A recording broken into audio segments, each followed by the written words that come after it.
When it comes to different people in your life, sometimes you just gotta say fuck them.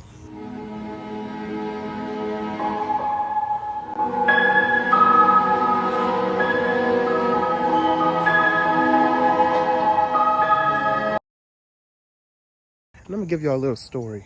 I'm gonna share a little story with y'all. I'm gonna take a little trip down memory lane of who I used to be back in high school, right? And bear with me, we are doing 10K steps today. I have made it my mission to do 10K steps for the next 30 days. And if I can do 30 days, then we can see if we can do 60. We're just gonna keep it moving. So by any means necessary, we are putting in 10K steps every single day, putting in that work. But bear with me. I remember a time when Facebook was getting very popular for those of us who were in middle school and things like that. And my mom and dad never wanted me to have a phone. To give you a little more insight on that, I didn't have a phone till I was in sophomore year. So when I was 16, that's when I had got my first phone. I don't think I'll do my kids like that. I'll wait up until middle school for them to have phones, because that's when my brother started to have a phone. And I was very petty and very shady about that, because the way they raised me is completely different from how they raised him. That's another story for another day. What ended up happening was, anywho, when I was first introduced to social media and Instagram and Facebook and all these different things, I tried so hard to try and fit in with everybody else. One thing about me, when I was in school, I stood out from everybody else. I got along with people and made friends in elementary school. When middle school had hit, it was a different ball game, because now there are people from different parts of where I live. And on top of that, I, at an early age started to create this reputation for myself. So, because I just stood out as that one nerdy kid that you could make fun of and all these different things, that's what ended up happening. So that went up from 6th grade all the way up to the 10th grade. But I remember when I created my first account on social media. I created my Instagram, I created my Facebook, and I remember on Facebook, it was my birthday. And you know how like everybody, they'll want to greet you and tell you happy birthday and all these different things, right? Yeah, it was a different ball game for me. I almost never got a happy birthday on the actual date of my birthday. It was always belated, whether it was like 2 weeks later, a month later. These white kids one time, these white boys, had told me happy birthday like in June or July. And they snarkling in the comments. And this one girl who I used to go to school with, she's like, come on guys, his birthday was back in February. Like, why y'all gotta do this? That was my life, man. I could laugh back at it now because they don't mean worth a damn to me now. I'll give you another story.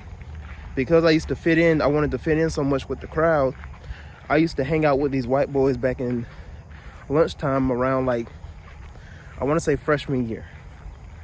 Freshman year, I used to sit at this table, and I remember just being treated like shit. I was the only black kid at the table too, on top of that. But even more so, I was treated like trash. And I remember one day, this was, I don't know what particular day this was. I remember one day we sat at the table and they just felt the need to want to bother me today. They felt the need to just really go over and beyond. So what ended up happening? These white boys ended up taking my phone. Not only just taking my phone. Man, this video is really all over the place. It is 6 o'clock in the morning. I'm supposed to be at the gym by 5:15, 5:20. And the clock, I must have turned it off or whatever the case is. And I'm thinking like, and I'm looking at the clock. I remember it was like 5 or 4:20, right? And I listened to that little old voice in my head talking about like, oh, just stay in bed for for about 5 more minutes, and then we can go make breakfast. Nigga, the next time I look at the clock, it's 5:30. I said, oh my God. So I ain't got no breakfast or nothing like that. Like, we just really on an empty stomach. I got a water bottle. This shit about to be something else. But on top of that, in this video, for whatever reason, when I was transferring the videos to my laptop, it seems like I guess like when I was talking about the story, it didn't transfer. So I guess we're gonna talk about it here before we get on the road. So let's get in. So the story I was basically talking about was, I was in high school. I was trying to fit in with all the white kids, had very low self-esteem. Excuse the morning voice. I was trying to fit in with everybody. I was trying to, like, I was that old, like, Jesus boy. I was a pacifist, like, very passive and like, somebody that you could just easily talk about and bully and all these different things. I was always trying to fit in with the crowd, trying to fit in with these white kids that I've been knowing since middle school, and I just never fit in. One of the reasons I'm a nerdy black guy, you know. So just those type of scenarios. On top of that, yeah, I was a very socially awkward kid. I was somebody that really stood out in front of the crowd. Moving on, back to the story. This one specific day, they just decided to go and do the most, and I was sitting at the table. Somebody decided to steal my phone, and then Jordan, he decided to put me in a headlock. He was like on the wrestling team, but that didn't really mean anything because I wasn't strong from any other, like, I ain't had no muscle, I ain't have no, like, real strength to read. He was the biggest kid out of the whole table, mind you, on top of that. But even more so than that, like, the most I probably could have picked up in terms of weights during that time was probably 100 pounds, like, in terms of bench pressing. So, you know, Jordan, he's like bench pressing maybe 300, maybe. I don't know. He was a heavyweight. Anyways, as he's putting me in a headlock, and like, we are literally standing up, like, we are, there's no possible way you can't notice this in the lunchroom. And I'm looking from across the room, and I see 2 white police officers, and I can see them, like, they kind of like hesitate to move and to make a move or make an action. And then they get back in their posture, and they just staring at me. They're just staring at me, right? And he still put me in the headlock. I'm like, not necessarily screaming, but I'm telling Jordan to let me go. I'm telling him to give me my phone back. They're passing my phone around, going through my phone, laughing, all these different things I got on my phone. As this is going on, the black girls, there's some black girls who are sitting across the table, and they're like, come on, guys, like, why y'all doing this to Tyrone? Stop it, this and this. Like, this ain't funny. And I mean, like, nothing is happening. There's no repercussion being done. I don't know where the counselor was during this time, the prince. I don't know what was going on. But this went on for at least maybe a good 30 seconds, 40 seconds, maybe a minute. When they let me go, when they stopped, I took my lunch. And I bounced. And that was the last day that I ever was going to sit with them. Because I was like, I'm done with that shit, bro. Like, there's no possible way that you're going to sit here and tell me that I got to put up with that shit just to sit with y'all. And bro, that was it. That was the last straw. And on top of that, I was never cool with any one of them kids at the table from there on. Still to this day, from all the people that I can actually remember that were sitting at that table, it's still fuck 'em. Oh, that was high school, Tyrone. It was high school. Smiling faces on. That don't mean shit. It's still fuck 'em. could be a homeless man out on the blocks asking for change. I wouldn't even look at their way. I might even laugh at them. I might hit him with that old, damn, homie. In high school, you was the man, homie. The fuck happened to you? I might even hit him with that.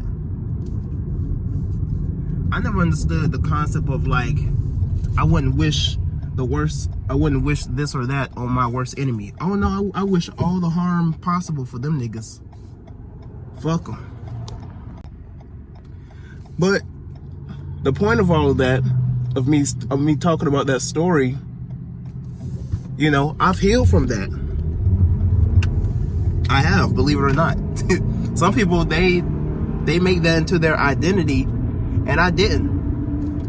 Because later on throughout high school, I began to discover like black consciousness. I began to discover Malcolm X. I began to reevaluate my motives and who I was as an individual, and I let all that shit go. And soon enough, it was no longer me trying to be in their spaces.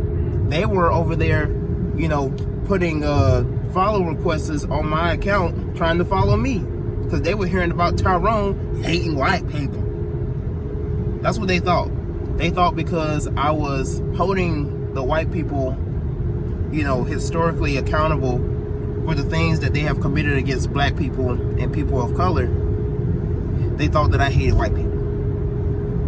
And there were certain things that I was saying during that time, only to just show forth, you know, kind of put a mirror in their face. For an example, I would say like, black women are beautiful, but you know,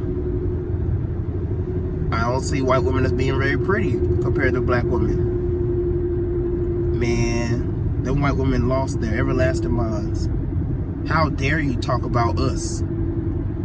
Yeah, Lord forbid talk about the beauty of a white woman. And meanwhile, whenever it comes to a black woman, y'all can call her any other type of name, darky and all these different things. Lord forbid a black man don't like a white woman. Hell has broken loose. Had it been a video about a black woman, y'all niggas wouldn't even have turned an eye. Give me a fucking break. Anyway, fast forward, throughout the year of freshman year, sophomore year, I will always try and find certain tables to sit at. These people that I was well associated with, because I wasn't content with being by myself. It wasn't up until junior year to senior year when I started to study about loving myself. I started reading up on my history and my people, and I started listening to a lot of Malcolm X lectures and speeches and stuff like that, that I became content with just being by myself and being who I am. And it built up that structure within me to just be content with having a small friend circle. And I can laugh back at these stories now. I don't want nobody feeling bad for me that I was getting bullied in high school. That's just one of many stories. Trust me, one of many stories. But I want you to understand that a lot of that I also have to pin back on me.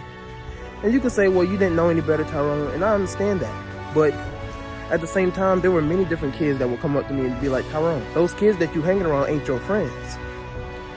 This one Mexican dude, shout out to David. I don't know where he's at right now. I would love to just thank him, reassociate with him or whatever, just hook up. But he pulled me to the side one time in my freshman year. He was like, Tyrone, them white kids that you keep hanging around, they don't like you. They don't respect you. And you don't stand up for yourself worth a damn. You always let them call you type of names. You always let them put hands on you. He's like, Tyrone, you ain't got no backbone. And I'm trying to laugh it off. They just kidding around. They just be joking around. Meanwhile, he's telling me whole time, no, Tyrone, they treated you like shit because they don't see nothing in you. They treat you like this because they don't care about you. It clicked to me junior year. That's exactly what was going on.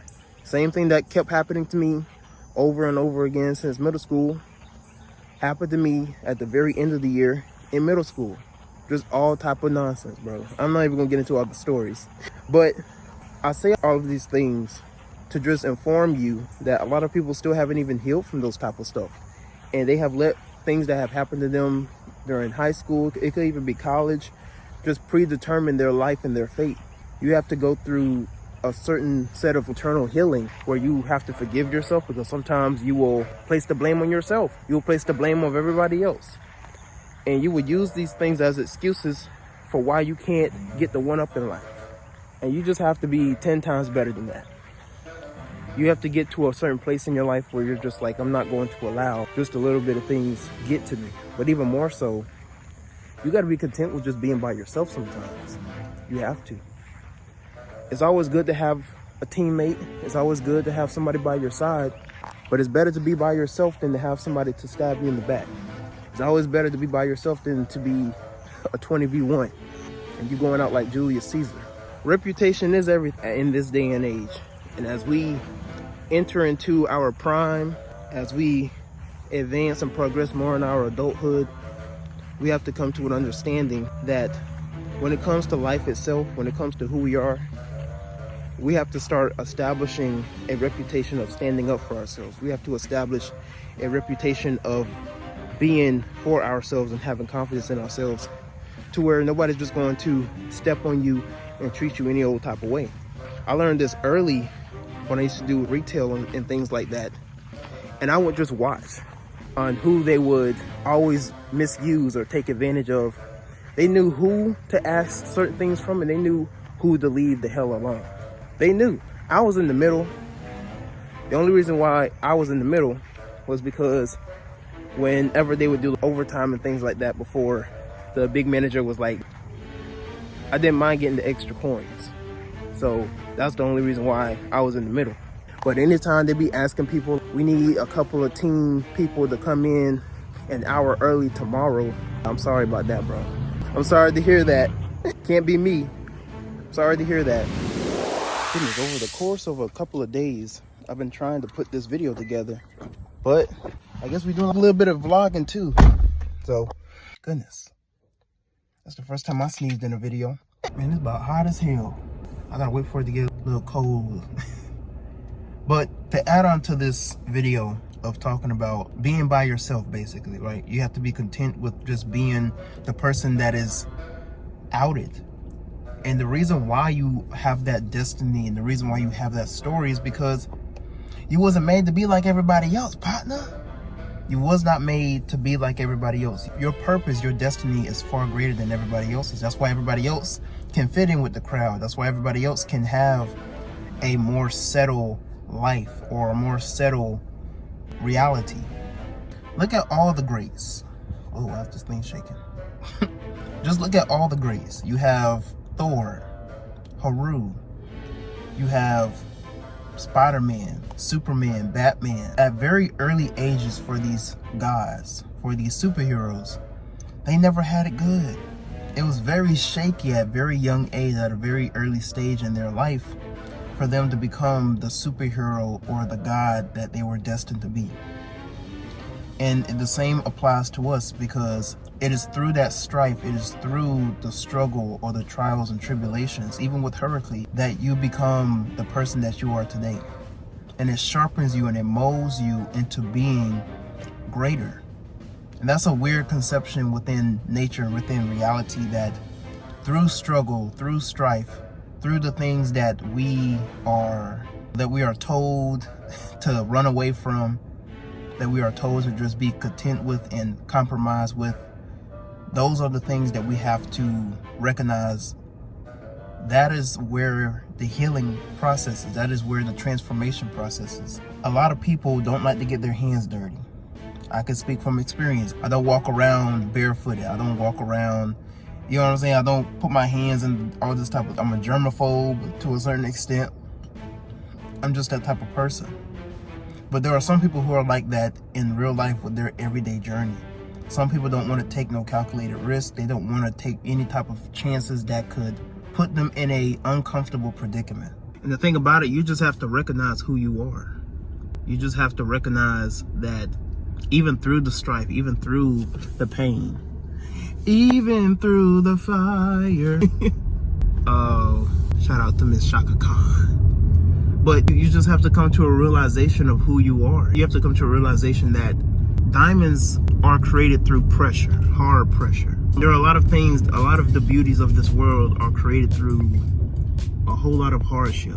It's a beautiful thing where through your death of yourself, through the death of the old creature, the old mindset, and mind you, this is all conceptualized in the hero's journey, because it's through the hero's journey. It is through you going to the belly of the beast. It is through you going through that hardship and that strife that you become who you are.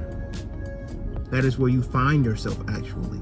Joseph Campbell says that fearing what you fear most into the cave, when you enter into the cave, what you fear most is where you will find your hidden treasures. So your power and your wisdom and your knowledge and that one dream, that one moment, that one video, that one idea that will literally transform you for the rest of your life is what's going to get you there. But you have to overcome the fear of being alone.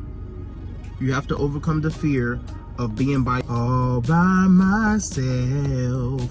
Don't wanna be all by myself. You have to get to a point in your life where you don't care what anybody else says about you. You don't care what anybody else will make all these different comments and post about you. Especially if you want to be like a really big content creator like me. I don't consider myself like a big content creator. I'm in the 40s and 50,000s. But when I get up to the 400,000s, and when I get up into the millions, and then you're going to start seeing me on TV. And this is all destined. I don't want y'all to think I'm just hoping and dreaming. I just know for a fact that I am destined for something greater. I just know for a fact that I am destined to be a top celebrity, top sensation, a spokesperson. That's my destiny. And I have to prepare myself for what is to come. Whether I like it or not, I am destined to share my light with the world, and people are going to try and dim my light. People have been trying to dim my light for a very long time. Ever since middle school, y'all heard the story, ever since high school, even certain moments in elementary school, there's always going to be people trying to bring you down. And you have to be somebody to overcome that. You have to be greater. It's not about you putting this strife on yourself, and you have to force yourself to be better. You have to get to a moment of understanding that nobody's coming to save you. Nobody is coming to save you during any time or any moment in your life. You could pray to Jesus, you could pray to Allah, you could pray to any God that has been created by man, and they will not come. Why? Because this is your journey, not theirs. This is your journey. I think it was Benjamin Franklin that said God helps those who help themselves. And Christians, they love to quote that. It's not a biblical quote, it's not theological, but it's true. The universe will not aid you. The divine intelligence of this world will not aid you until you put in the actual work. Your body will, if you want to work out, if you want to get in good shape, you got to go to the gym at least 5 times a week. And when you go there that 5 times a week, even if it's for an hour, you got to put in a certain amount of intensity for you to be the man or woman that you want to be. You got to watch what you eat. You ain't got to be like a whole damn vegan, but you have to get to a point where you can't just be eating anything and everything. You can't. When it comes to your water intake, you got to drink at least 1 gallon of water a day. Now, I do very bad at that currently. I hit 1 gallon sometimes every now and then, but I at least have somewhere around 3 liters in my system. But that's the goal. It's always the goal. And something that I've learned is you have to put in the continuous work whether you like it or not. And interesting enough, I had went on my story after doing some deep work. I'm currently studying how to be more consistent with being a remote video editor.